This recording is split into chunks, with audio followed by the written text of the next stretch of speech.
Welcome to the live stream. If you join in today, we're just waiting to connect on LinkedIn, on YouTube. So I'm just waiting now for everyone to connect up on LinkedIn. Just waiting for the live button. And okay, we're nearly there. Just waiting for people to come in. Okay, if anyone's got any questions at all, please drop it in the comments section on LinkedIn. Okay, right. Okay. So yeah, if anyone's got any comments at all, please drop them in the comment section. Welcome to my live stream today. And the reason why I do these is basically because I get a lot of requests from candidates. When I say candidates, I mean people who are actively looking for jobs throughout the week. And the easiest thing is to put it down onto a live stream and to answer all the questions from that. The other thing as well is that we appreciate for a lot of people the job market is a very tough one actually at the moment, and we think probably that candidates need help and guidance in the way that they apply for jobs. So we're going to talk about 5 issues today, and I'm going to be really blunt with these 5 issues just to help people. So the biggest thing we see is job posts. Number 1 is job posts. Now, I've talked about this a lot in the videos. The first thing that I will say is only 20% of jobs are advertised. The rest of them, 80%, that represents 80% of the market, are off the record. You don't know. They're never advertised anywhere. So what do you do, and how do you find these jobs? Well, firstly, let me just put this into perspective. Those 20% of jobs that are advertised, if you apply for the job, you've probably got about less than a 1% chance of getting a job offer. Okay, they're saturated with applicants. I think the average applicant per post number of applications about 250 people is crazy. So there's nothing wrong with applying for advertised jobs, but having said that, everyone's doing it. So competition is high, CVs are getting overlooked. If you are going to go down that route, then I would suggest that you pick up the phone when you send your CV and you get in touch with a HR person. Okay, but please don't waste your time or all your time applying for jobs. It's a waste. What you need to do is a direct outreach approach. By that, I mean, you don't have to be connected to do a direct outreach. In actual fact, you need no connections to do direct outreach. You simply find companies in your area that will match your skill set and what you do, and you go to a decision maker in that company. Now, I would recommend that you go to a senior director or a manager and go to them directly and say, look, you're considering new opportunities. Would you have anything? Relish an informal chat with you. So just keep it really informal. Don't formally send your CV and make a cover letter. Just approach people. Just approach them on LinkedIn. You can find the decision makers really quickly. You can use Google Maps as well to find people, and just go to them and ask them if they're potentially looking to hire. And if so, delighted to have an informal chat. I mean, what sort of company wouldn't be interested in having an informal chat with a potential employees? So that's the first thing. We see people waste far too much time applying for formal jobs when 80% of the opportunities are in the untapped market. And why are those jobs not posted anywhere? Well, number 1, companies don't necessarily want to wash their dirty linen, if that's the right word, in public. They don't want to alert their competitors. Number 2 is easy. It's easy for them to find direct applications rather than making a formal job spec, going down the HR route, doing a formal job advert. It's not only timely, but it's also expensive. And thirdly is the volume of applications those posted jobs get is crazy. So this is why I always get a lot of feedback from clients. They say, why do we get thousands of applications and no one is suitable? Because you're relying on posted jobs. Okay. So that's the first thing I'd say. If you're looking for jobs at the moment, 80% of the market is found through direct outreach, not from actively applying for jobs. And I've done a video this week on this very point about LinkedIn, and they've made a couple changes. A couple of them for the better. One of them I think is a gimmick. But the changes for the better, they're making, or they're verifying active jobs to see that they are active and not ghost jobs, which is good. They're checking that there's a decision maker actively reviewing those applications, which is good. The third thing that they've introduced is a mock interview. for candidates if they're suitable for jobs. I don't know how that's going to work. I presume it's just going to be an avatar, and I presume eventually it will become a LinkedIn premium service. I think that would be too big to do that manually with an individual coaching you. I think that's a gimmick because like an avatar is fine. It might rehearse standard questions, but like you've got to be able to think on your feet in interviews and answer some of those questions, demonstrate your softer skills. But you can see once again what LinkedIn are doing as well is trying to channel people down the posted job route, which is going to make those applications even more competitive. And eventually they're going to say to you, okay, if you want to apply for posted jobs, it's part of the LinkedIn premium package and you've got to pay. So you can see where that's going to go. Okay, so talked about job posts and applications and posted jobs versus direct outreach. The other issue that we're seeing this week is basically through salary benchmarking. People have massive issues with this before the interview, during the interview, and after the interview. What should I be paid? Well, the bottom line is people say to me, Liam, what's the market rate? The market rate, I say, is what someone's is prepared to pay you. Not what you think you should be paid, it's what they're prepared to pay. That is the market rate. And that varies from company to company according to their size, their budget. But there are salary surveys out there. So this is what I recommend for every candidate to do. Do your research, look at the salary surveys that are online and look at your level of experience and you'll get a good benchmark of what you should be being paid for your level. When you go to an interview, you don't give people a hard and fast, I want this because this is the market rate. You say to people, look, this is what the salary surveys are saying to me. This is what someone on my level of experience, and give them a range, should be getting at my level of experience according to my research. If I've got that wrong, fine. It could be that I've undershot myself and the market rate's a lot higher, or if it's a lot lower, then fine. You'll consider you want a fair market rate for your salary. So do your research because it shows you're serious about your interview. So I've had a lot of questions about that this week, and it's really difficult when companies say to you, what are you looking for? Because you don't want to overprice yourself and you don't want to undersell yourself. So if you give them a range and you say this is what your research is telling you, then stick to that. That's absolutely fine. No one can question it. And if it's lower than what they're prepared to offer, they'll still come back. And if they don't, they're not worth it.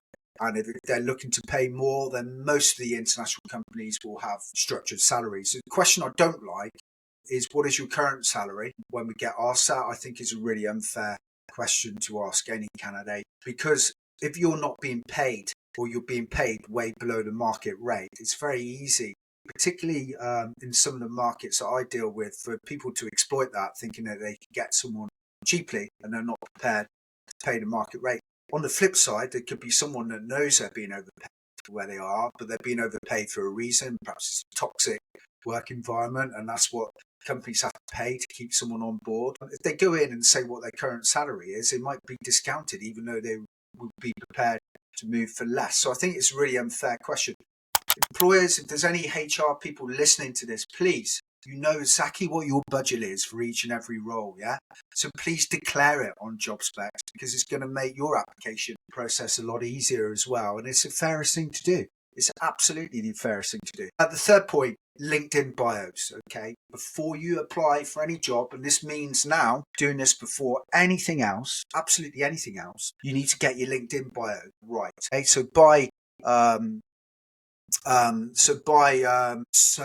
het up on this and they start looking at the whole profile. I must get people to recommend me for this, that, and the other, and I must, include presentations that I've done. Look, bottom line is this is what people look at on your LinkedIn bio. All they care about is what your experience are, where you're based, okay? What your experience is and where you work.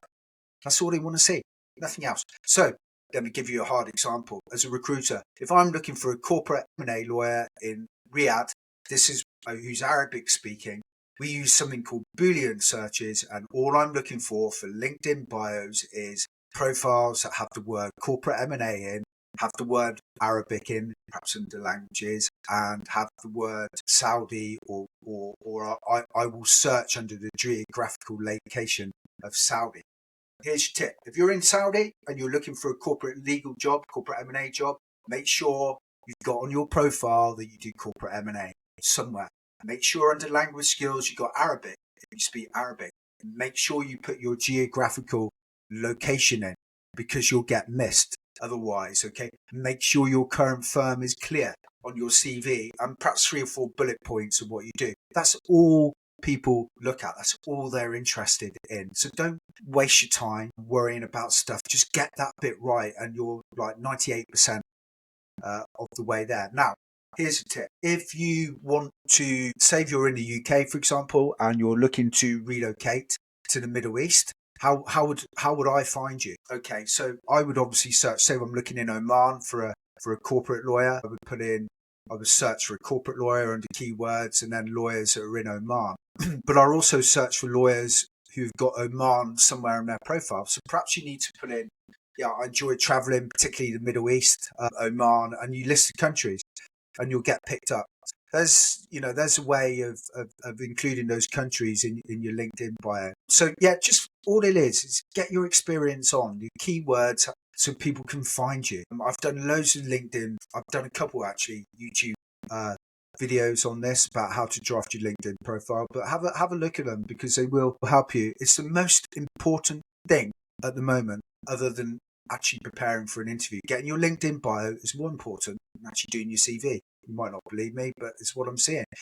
And also, people, not only do they use it to check your experience, they also, whether you like it or not, they'll use it to reference check. And once again, whether this is right or wrong, they'll draw assumptions from what you're commenting on. So be careful what you're posting, what you're commenting on. There are even like Chrome extensions that will look at your LinkedIn profile, look at the way you're writing, look at who you're connected to, look at what you're commenting on, and they will tell me what your personality is, and they'll tell me how to approach you. So just be very careful. People, I've seen this happen with people, that they get carried away and they start, no one's really interested in politics or religion or anything like that. Just keep it professional about what you're doing on LinkedIn, please, because employers check. I had a case about 10 years ago. I'm not going to go into name names or dig up too much information about this, but we had a lawyer who posted something very controversial on YouTube in London. They didn't get sacked by their employer, which in fairness, perhaps they should have done, but they tried to get a job in the UAE, and the UAE wouldn't know what the UAE authorities wouldn't let them in because of this YouTube post. So just be careful what you posted on social media. Of course, 99.999% of the population pretty straight when it comes to things like that. But people get carried away with social media, so don't rise to any bait on it. Okay. Next thing, LinkedIn bio. CVs. Right. Okay. Now this is another thing where people waste time and money. Why do you get people to? Do not pay people to do your CV. You can do it yourself. Do not get ChatGPT, please, to draft your CV. Okay. You can use ChatGPT to give you a format, but please put it in your own words, okay? Because it's so easy to spot.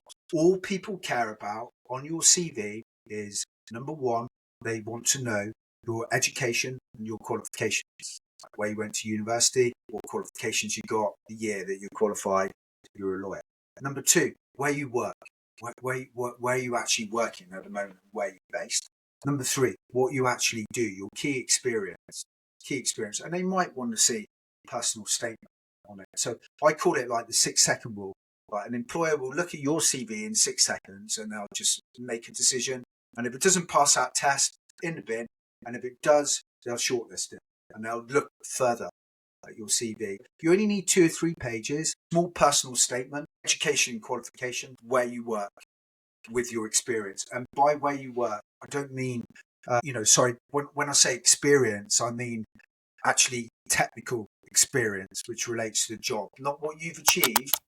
That can go underneath that, but like actual pure nuts and bolts experience, like what you actually do day in, day out. They want to see it. So that's all you have to do. So each employer, you work back. You start with the present employer, work back. You write key experience, 5 or 6 bullet points, and then you can put 2 or 3 key accomplishments under that experience. Where people make the mistake is that they'll do like a couple lines on their current employer, and they've been there for 5 years, and then you've got like page of bullet points about what they did 8 years ago. Also, under education and qualifications, if you speak any languages, include it there. People aren't actually not that don't want to see like glitzy, jazzy CVs with all the jazz hands flying around everywhere. They just want the basics, what you actually do. You can put in, I'm a member of this and I'm a member of that, but it's not relevant, right? They just want to see your experience. So get your CV right. You don't need anyone to template it because they'll cock it up. I'm telling you now. They'll format it in a way that they think looks impressive, and they don't know your experience. So when candidates come to me and say, "Liam, can you draft my CV?" I'll say, "Yeah, I can format it, but it needs to be in your experience." We never touch people's CVs. When we send them to clients, we never, ever, ever touch them. Okay. One thing as well, keep your date of birth off, because you're supposed to actually keep date of birth off the CV for ageism. So we always take that off the CVs. Okay. So the next thing that I've seen this week is what people are struggling with is explaining gaps on the CV, explaining gaps. And by gaps, I mean you've been out of work for 9 months and you go for an interview. How are you going to explain it? Okay.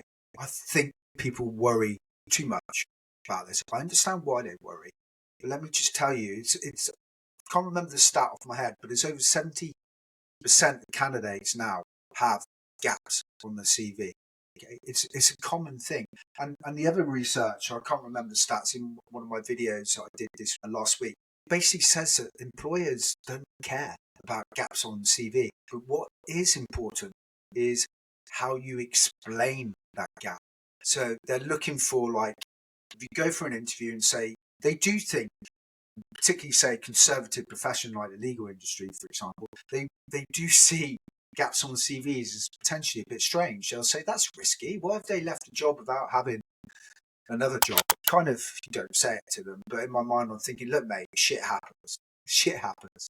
Okay, so sometimes you can work for an employer and they're really toxic, and the best thing you can ever do is just leave that employer because you've got a good skill set and something else. Sometimes you'll get it could be a medical situation in the family, you need to look after someone. There could be a redundancy. There could even be a dismissal as well. Life happens. I don't think you should judge people because they've got a gap on the CV. I think you should explain it. So if you made the decision to resign and your boss is toxic or medical, you just say, look, I made a decision on a family member was ill, so I had to look after them, took 9 months off. And then you say, so you've given them a reason why you've taken time off, and then you justified it.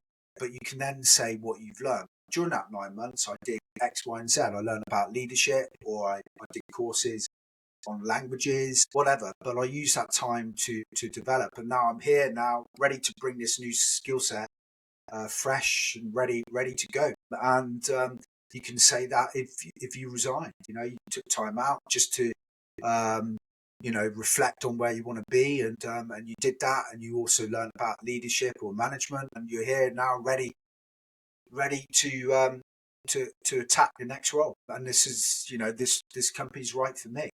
If you've been dismissed, well, let me just bring it back. If you've been made redundant, some people get uncomfortable talking about that, but you've got nothing to hide. People made redundant all the time. It just says made redundant. And what have you been doing for the last 6 months? Well, I had some redundancy money, took a bit of time out to figure out what I wanted to do next. It's obviously quite traumatic experience for many people being made redundant.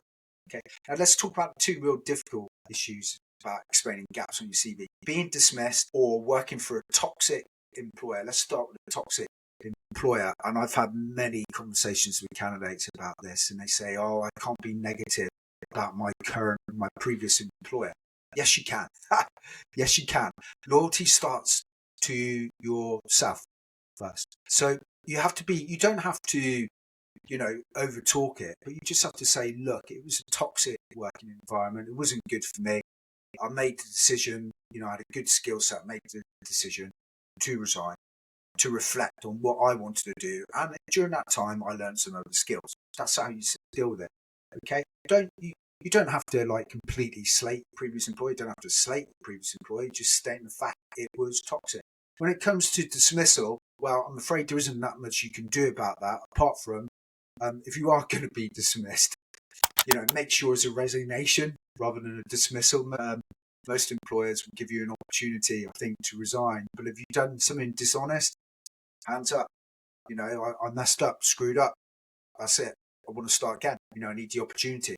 That's it. You just got to be completely honest. They can't dig into to why you've been dismissed, or they can't do that. So any difficult questions to explain gaps on your CV, short, sharp answer, that means that they cannot ask you any more questions. So that really covers all the questions that I've had today. I'm just double checking to see if there's anything else that's coming in. If anyone's got any other questions, that they can join me on, they can ask me again on follow up on LinkedIn. I'm going to share the video on LinkedIn. So other than that, we're going to do these every Wednesday. It's free content. I want to give people help and advice so they can get in to or navigate the job market with a bit more confidence, and so they don't miss those opportunities. Okay, so thank you, everyone. Have a great rest of the day. Please like and subscribe as well. Follow me on LinkedIn. Follow me on YouTube. I'm going to be pumping out loads of content which